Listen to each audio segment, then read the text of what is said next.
Karen Wilkins strode confidently into the crowded mall parking lot, her Louis Vuitton handbag swinging from her arm. As she scanned the rows of cars, her eyes settled on an empty spot near the entrance, a spot reserved for those with disabilities. Without a second thought, Karen pulled her Lexus SUV into the space and grabbed her shopping bags.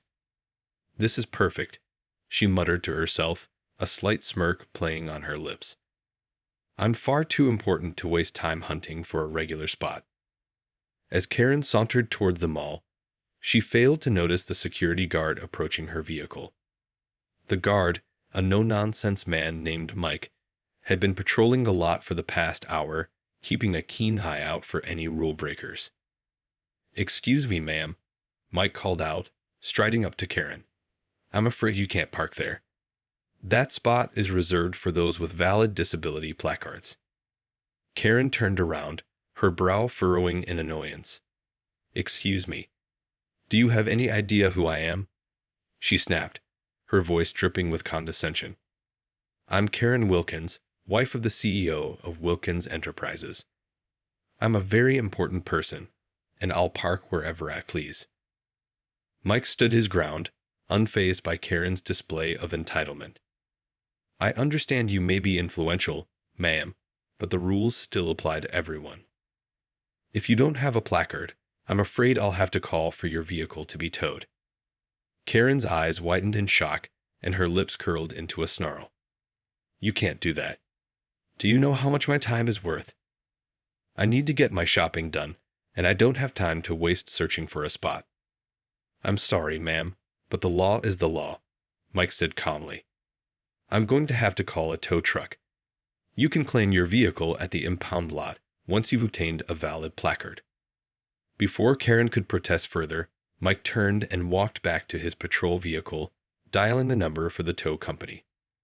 Karen stood there, her face flushed with anger, unable to believe what was happening. How dared this lowly security guard defy her?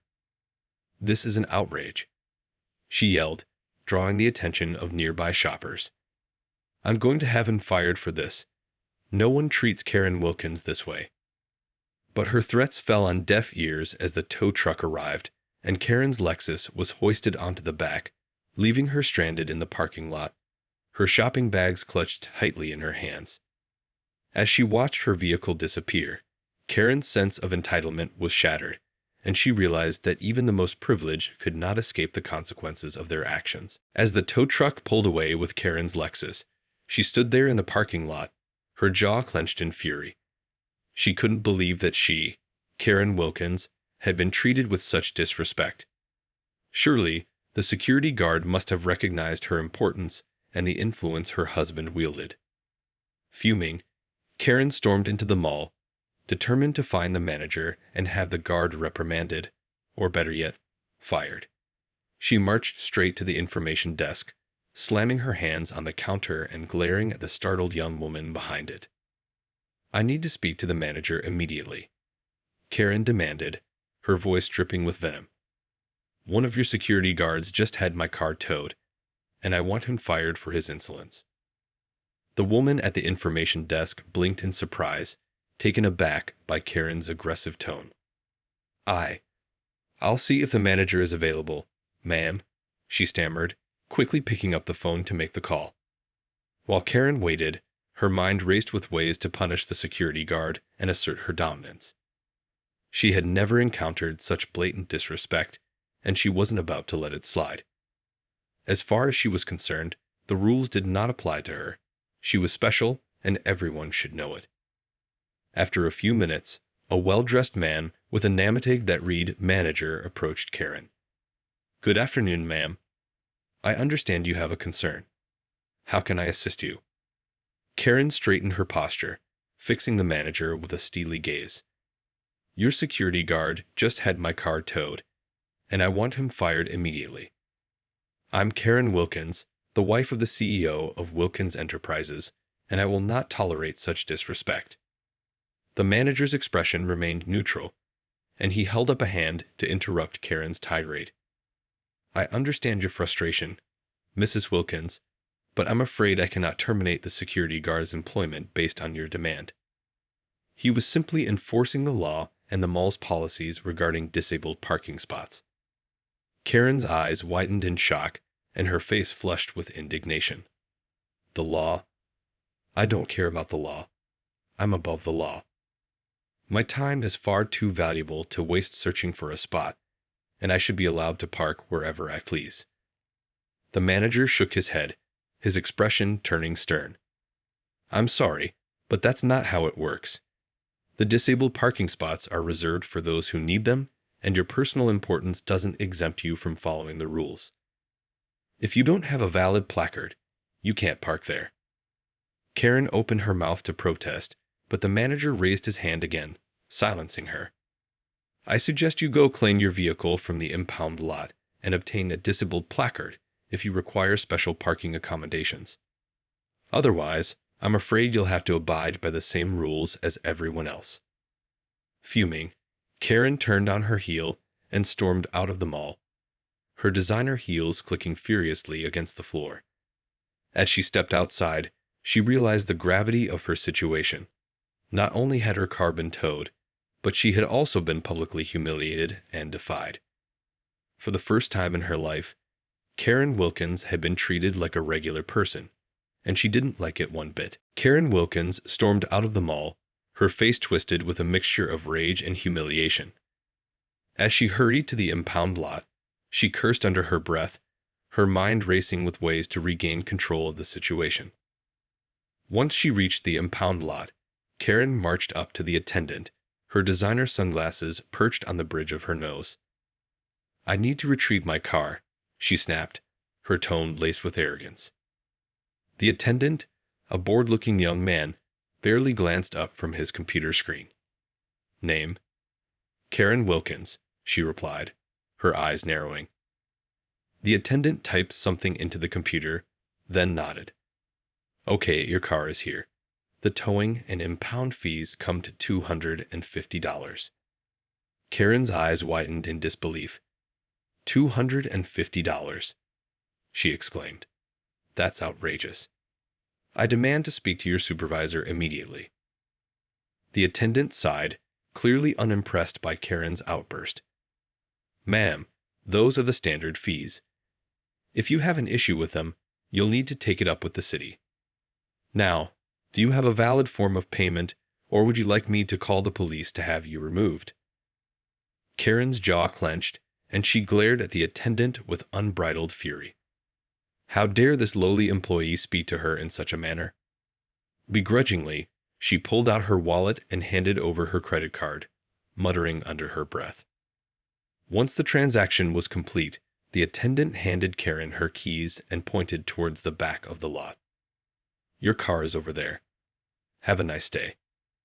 Karen snatched the keys from the attendant's hand and stormed off, her heels clicking angrily against the pavement. As she approached her Lexus, she could see the tow truck driver securing the vehicle back onto the ground. Took you long enough, the driver grumbled, tossing the keys to Karen. Next time, park in the right spot, all right. Karen glared at the driver, her temper flaring once again. Listen here, you insignificant little man, she spat. I am Karen Wilkins, and I do not appreciate being treated this way. I should have you fired for your insolence. The driver simply shrugged, unimpressed by Karen's threats. Yeah, good luck with that. Maybe you should try being a little nicer next time, huh? With that, he climbed into the tow truck and drove off, leaving Karen fuming in the parking lot. Seething with anger, Karen slid behind the wheel of her Lexus, slamming the door shut. Her perfectly manicured hands gripped the steering wheel, her knuckles turning white. She had never felt so powerless, so humiliated. It was a feeling she couldn't stand, and she was determined to find a way to regain control of the situation. As she pulled out of the impound lot, Karen's mind raced with ideas. She would need to speak to her husband, the CEO of Wilkins Enterprises, and find a way to exact her revenge. No one made a fool of Karen Wilkins and got away with it. Karen Wilkins stormed through the front door of her lavish suburban home, her mind still reeling from the humiliation she had suffered at the mall. As she kicked off her designer heels and tossed her shopping bags onto the couch, she knew she had to take immediate action to restore her sense of power and control. Without hesitation, she marched to her husband's study, where she knew she would find him poring over financial reports and business plans. She barged in, her eyes ablaze with fury. "Darling, we have a serious problem," Karen announced, her voice quivering with emotion. Her husband, Richard Wilkins, looked up from his computer, his brow furrowed with concern. "What is it, my dear? What's wrong?" Karen proceeded to recount the events at the mall in vivid detail, her words dripping with indignation. "Can you believe the audacity of that security guard? He had the nerve to have my car towed, just because I parked in a disabled spot, and then the manager refused to fire him, even after I told him who I was." Richard listened patiently, nodding along as his wife vented her frustrations.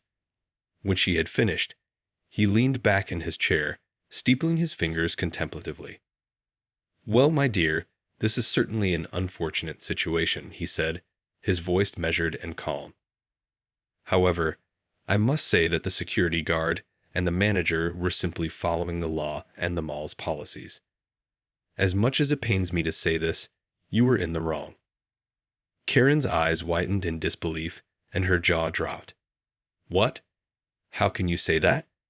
I'm your wife, Richard. I'm Karen Wilkins. I shouldn't have to follow the same rules as everyone else." Richard held up a hand, silencing her. "I understand your sense of entitlement, my dear, but the fact is, the rules apply to everyone, regardless of one's social status or connections. You can't simply park in a disabled spot just because you feel special." Karen opened her mouth to protest, but Richard raised a finger, cutting her off. Now, hear me out. I know you're upset, and I can sympathize with your frustration. But the more you try to use your influence to get your way, the more you'll end up alienating people and making enemies." He paused, fixing Karen with a stern gaze. "And quite frankly, my dear, I can't have that. It's bad for business, and it's bad for our family's reputation. You need to learn to play by the rules, just like everyone else." Karen felt her face flush with shame and anger. How dare her own husband side with the security guard and the mall manager? She had always been able to rely on Richard's influence and power to get her way, and now he was turning his back on her. "But Richard," she began, her voice trembling with emotion. Richard held up a hand, silencing her once again. "No more, Karen. I've made my position clear. In the future, I suggest you obtain a valid disabled placard if you require special parking accommodations.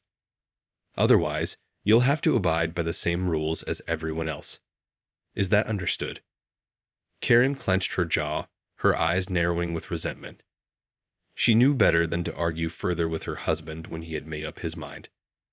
Swallowing her pride, she nodded stiffly and turned to leave the study, her heart heavy with the realization that her sense of entitlement had finally backfired. As Karen Wilkins stormed out of her husband's study, her mind raced with a whirlwind of emotions.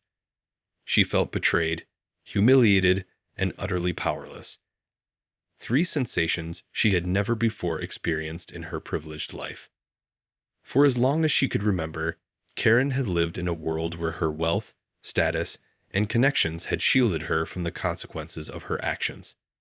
She was used to getting her way, whether it was through charm, manipulation, or the implicit threat of her husband's influence. But now, that carefully constructed bubble of entitlement had been burst, and Karen found herself floundering in a sea of unfamiliar feelings. The security guard's refusal to back down, the manager's unyielding stance, and now her own husband's dismissal of her demands. It was all too much for her to bear. As she paced the length of the living room, her designer heels clicking against the hardwood floor, Karen struggled to regain her composure. She couldn't understand how this had happened, how her carefully cultivated persona of importance and power had been so swiftly undermined. "It's not fair," she cried out, her voice echoing through the empty room. "I'm Karen Wilkins, for God's sake. I shouldn't have to follow the same rules as everyone else. She sank down onto the plush leather sofa, her head in her hands. Tears of frustration threatened to spill from her eyes, but she blinked them back, determined not to show any weakness. As the minutes ticked by, Karen's initial outrage slowly transformed into a burning desire for revenge. She couldn't let this insult to her pride go unpunished. Her reputation and sense of self-worth were at stake, and she would stop at nothing to reclaim her rightful status. Lifting her head, Karen's eyes narrowed with a steely determination. She would find a way to make those who had wronged her pay, to show them just how powerful and important she truly was. No one made a fool of Karen Wilkins and got away with it. Filled with a newfound sense of purpose, Karen stood up and straightened her designer blouse, her lips curling into a cold, calculated smile. She would start by contacting her husband's associates, tapping into the vast network of influential connections that the Wilkins family had cultivated over the years. If the security guard and the mall manager thought they had won, they were sorely mistaken. Karen was just getting started, and she would stop at nothing to restore her sense of entitlement and dominance. This was war, and she was determined to emerge victorious. With a renewed sense of determination, Karen Wilkins set out to exact her revenge on those who had dared to defy her. She knew that her husband's vast network of business connections and political influence would be the key to her success. First, Karen placed a call to her old friend, the mayor of the city, with whom her husband had a long-standing relationship. She wasted no time in laying out the details of the incident, her voice dripping with outrage and a sense of entitlement.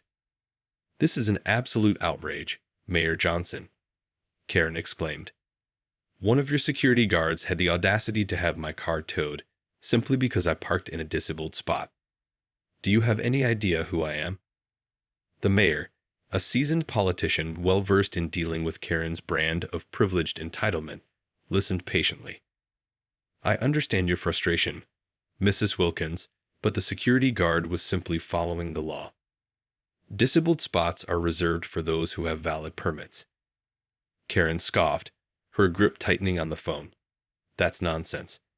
I'm Karen Wilkins, the wife of the CEO of Wilkins Enterprises. I shouldn't have to follow the same rules as everyone else. This is an outrage, and I demand that you fire that security guard immediately." The mayor sighed, knowing full well the kind of influence the Wilkins family wielded. "Mrs. Wilkins, I'm afraid I can't simply terminate someone's employment based on your personal demands. That would be an abuse of power and could open the city up to legal liability." Karen's face flushed with anger, and she opened her mouth to protest, but the mayor quickly cut her off. "However, I understand your frustration, and I'm willing to look into the matter further. Perhaps we can find a way to resolve this amicably, without resorting to drastic measures." Sensing an opportunity, Karen pressed on. "Well, Mayor Johnson, I'm so glad you understand. I'll be sure to let my husband know how helpful you've been. Perhaps the city could use a few more of Wilkins Enterprises' generous donations in the future." The mayor's expression darkened, and he cleared his throat.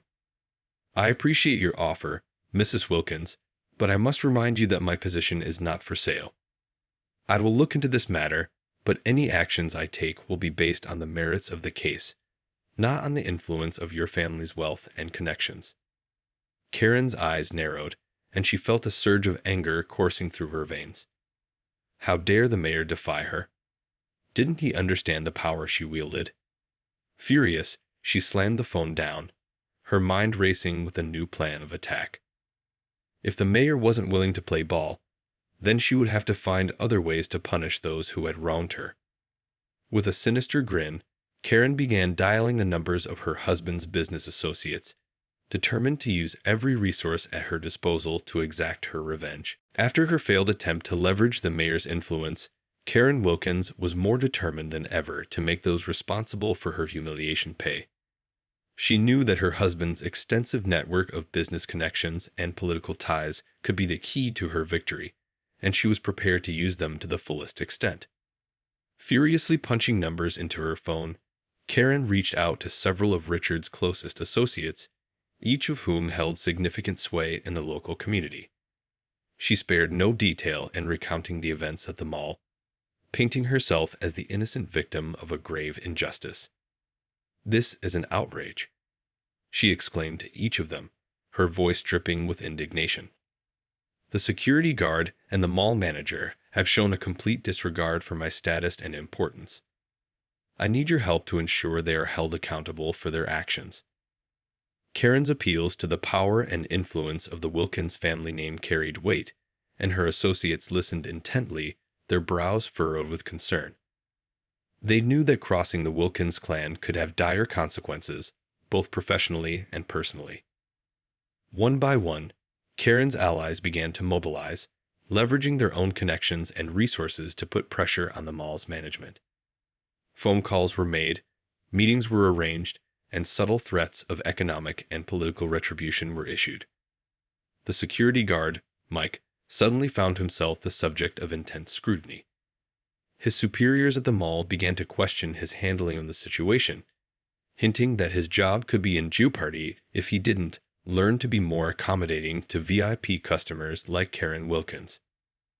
Meanwhile, the mall manager, who had firmly stood his ground against Karen's demands, found himself the target of a smear campaign orchestrated by the Wilkins family's associates.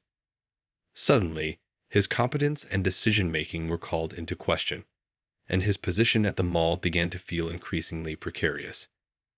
As the tension escalated, Karen watched from the sidelines, a malicious grin spreading across her face. She reveled in the knowledge that her powerful connections were slowly but surely exacting her revenge, striking fear into the hearts of those who had dared to defy her.